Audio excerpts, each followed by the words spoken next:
We have got some huge news when it comes to Chrono Odyssey. Information about the gameplay philosophy, the size of the map, and general endgame loops and that kind of stuff. So let's jump in and let's talk about it. Now, this information comes from Canon's interview with one of the developers. You may have seen the clip where he's asking them about pay to win. That was a snippet of a full interview, and this is a full interview. And the first thing that they talk about is the general philosophy of the MMORPG that they are making, how they want to get rid of some of the fatigue elements that are in other MMOs, which, if I'm honest, sounds great if they can deliver on that. They do say that the game kind of like starts off as a theme park, and then as you progress, we'll get more into like a sandbox, which means more freedom, your own progression and that kind of thing. Now, that's where I was like initially like, oh, I don't really like the sound of that. I typically am a theme park enjoyer. I like to have the rides, I like to ride them and get new rides. I often worry that sandbox games are just used as an excuse for no content, but obviously the freedom that it gives you can be kind of nice. So we'll wait and see about that one. It got me a little bit apprehensive, but yeah, that's all right. They do also talk about how they're differentiating themselves from other Korean MMOs in the past. Instead of focusing on PvP, the game has a strong emphasis on PvE. They do give us a little bit of an insight when it comes to the map size, although right now, without context to you guys, it doesn't mean anything. To anybody who's in the focus group and has actually played the game, this will mean something, but without context, it's sort of useless. What they say is that the beta is only going to be one part of it, and then the rest of the map is going to be at least 4 times bigger than that. And that the end game is basically going to be repeatable dungeons with a multiplayer progression loop and single player progression loops. And I think at one point they actually used the phrase endless progression. Again, that kind of gets me a little bit worried. I don't necessarily want to feel like an infinite grind without a cap, because then it just feels like you're chasing something that you never reach. So I am a little bit concerned there, but again, at this stage, it's too hard to understand exactly what they mean. The next question that they answered was about daily quests, and Canon literally just says, are you going to do daily quests because some people find them grindy? And they say, no, there are no plans for daily content for that very reason. They want to offer the variety of content free for you to pick as and when you do it. And that's very interesting to me, because if we're not going to have pay to win, and we'll come back onto that in a bit, but not very much, then the alternative to that often is to let people just outgrind people. And one solution to not letting people outgrind people is to have daily quests. But they're apparently doing neither of those two things. I say that, but then later on, they basically answer a question that says, are you expecting it to be like really grindy or not very grindy? Are you expecting it to be like BDO where you can get a lot of the gear and then the last bit is just out of reach? Or are you expecting it to be more that, you know, if you want to, players can mostly get what they want? And they say more towards that element. So it sounds like we're not going to have an insane grind either, which does kind of beg the question of what are you actually doing? What are you progressing towards? But without more context, it's impossible to answer those questions right now. There were questions about the gearing system that I kind of just alluded to. They do say that farming and crafting is going to be just as viable as killing monsters, which, to be fair, I think they've said in interviews before. Now, the thing that worries me with that one is that's kind of what happened in New World at the start of the game, except not really. I don't want to fully explain it here, but in New World it turned out that the best way to get gear was effectively to RNG craft some things and just hope that you got lucky, and that was the best gear. And I do think that if you make it so that it's literally the same, you have to worry about difficulty here. Do you really want the best gear in your game to literally come from chopping down trees and hitting rocks? And how do you differentiate that experience in your game from other games? For my money, I always see like professions and crafting as kind of like a means to an end that gets you pre-bis every single season or content update or something like that.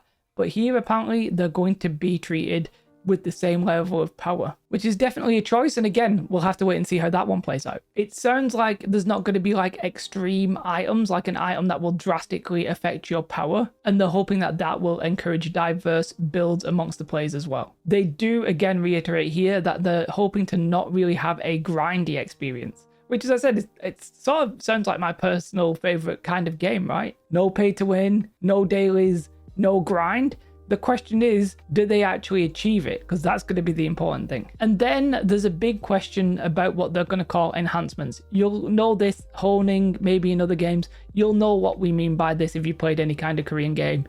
Generally, oftentimes it's upgrading an item with a chance that it will fail. It's swapping perks from one to another and it might break, or have a ridiculously low chance and you lose materials. They basically do have enhancements in this game, some kind of honing or progression like that, but they basically say it's not going to have those frustrations. There's no chance of like items breaking or anything like that, which if true could be cool, right? Maybe it's all the benefits of the Korean system without the negative of the Korean system, where they're often just pay to win and they make you pay by breaking your items. So that sounds really cool. And then there's a section here where they talk about PvP and PvE. Yes, they've said that it's mainly going to be a PvE focused game, but we do get some really good information regarding what PvP is in the game and what they could do if we sort of asked them to. So one interesting stat here is that, and I'm not 100% sure where they got this information, they say around only 5 to 10% of people enjoy PvP or prefer PvP.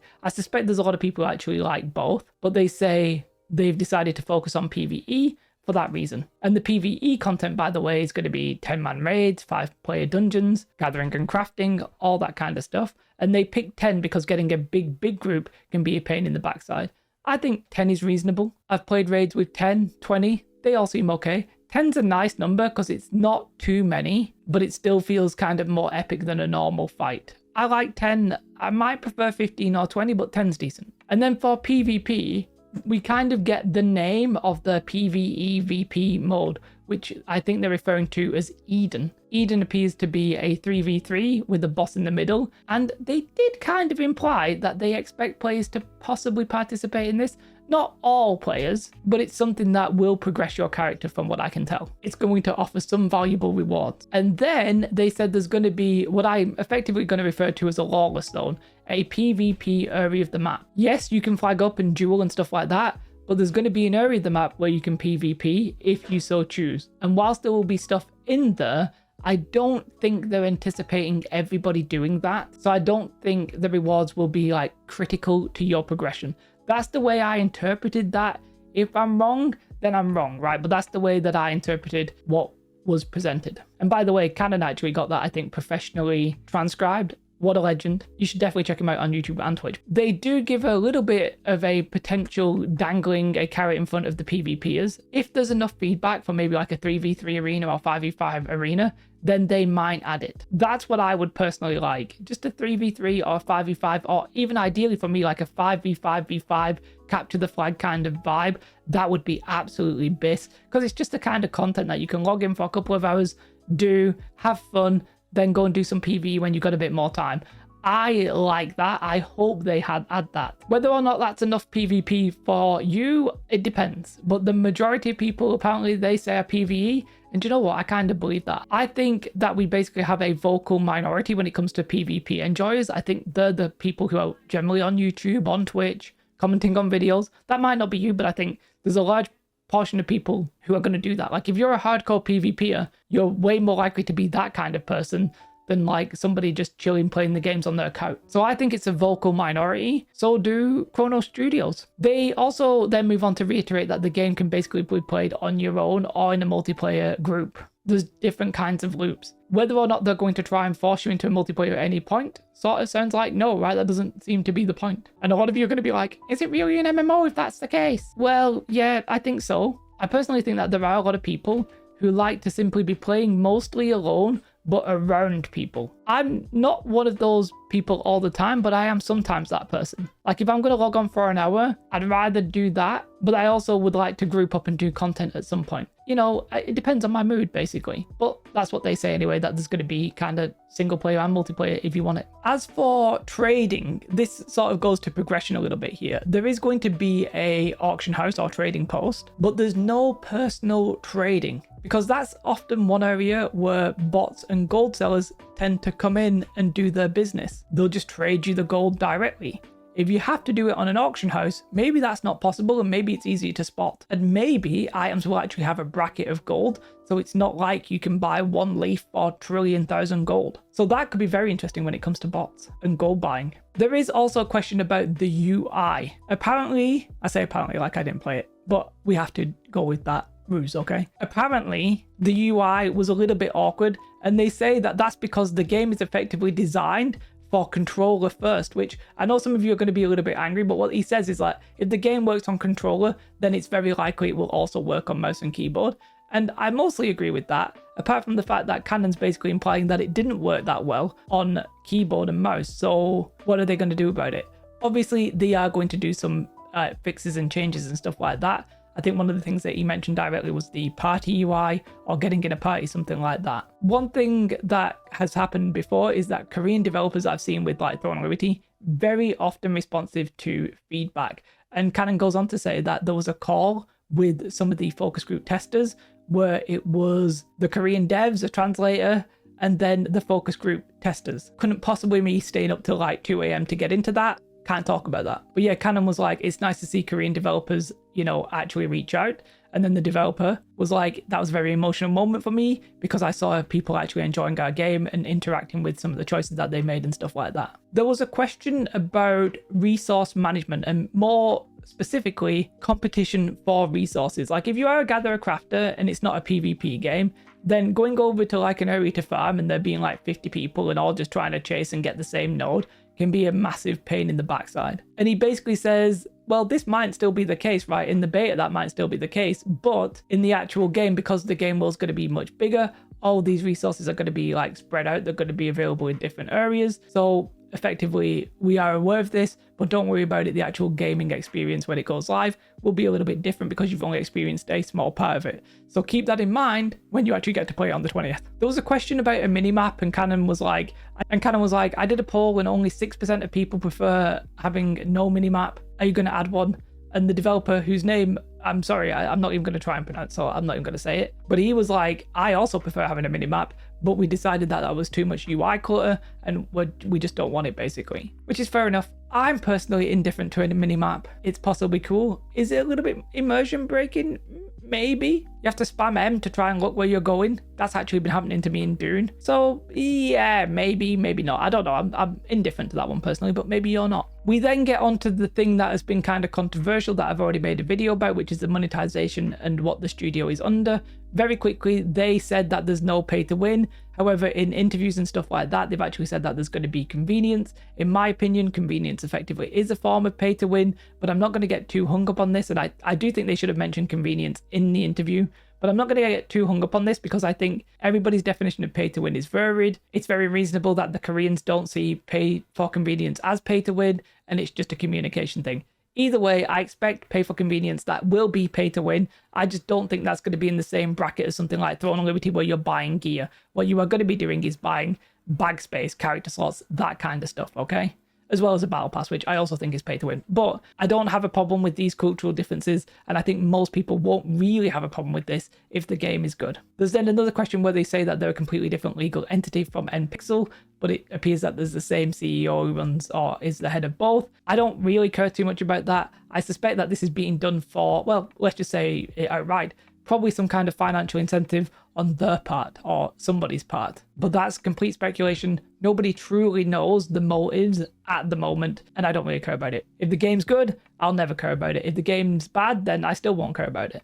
Should you be skeptical about the game? Yes, until you bought it, played it, enjoyed it, be skeptical. That's all good. There was also a question about the beta launch and how many players do they expect for the beta launch. Now, this could be important for your chances to get into the beta. They say they expect around about 1 million participants in the closed beta test. Now, don't go thinking that that is concurrent, right? 1 million testers could easily be anywhere between 50,000 to 100,000 total players at any given time, because a lot of people will come in, try the game, and then leave. Especially in a beta, a lot of people just sort of see what kind of game is it, do they enjoy the feel of it, and then they leave. So 1 million sounds wild, but we don't really have that much to compare it to. For example, I think Throne of Liberty might have had around about 50,000 in their test, which might equate to around about 1 million players. So you know what, it's too hard to judge. They do reiterate that the game is going to launch globally at the same time, and they say any future update is also going to be at the same time. It's not like there's going to be a Korean release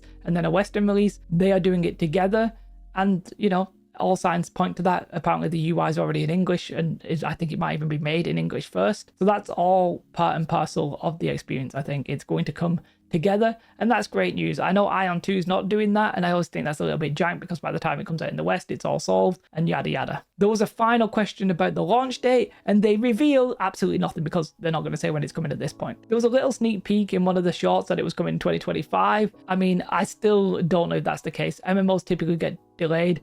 when everybody gets their hands on the closed beta and there's a lot of feedback, more than they expected, maybe it will just outright get delayed. Maybe it'll be 2026, but the financials said 2025, so let's see. Ultimately, some big news there, big information on how the game's going to play. The end game loop kind of sounds interesting. There's going to be this, well, they say like endless loop, endless progression loop, but I can't imagine it being endless if it's not going to be super grindy. They say no really powerful items. Okay, I'm not really sure how that's going to work. The enhancement system sounds good. If there's no RNG and that kind of stuff, that sounds really good. No dailies is going to be a big one for a lot of you. And for me, whilst I might be a PvXer and maybe I'm in the minority, I would love something like a proper 3v3 arena without the PvE part of it.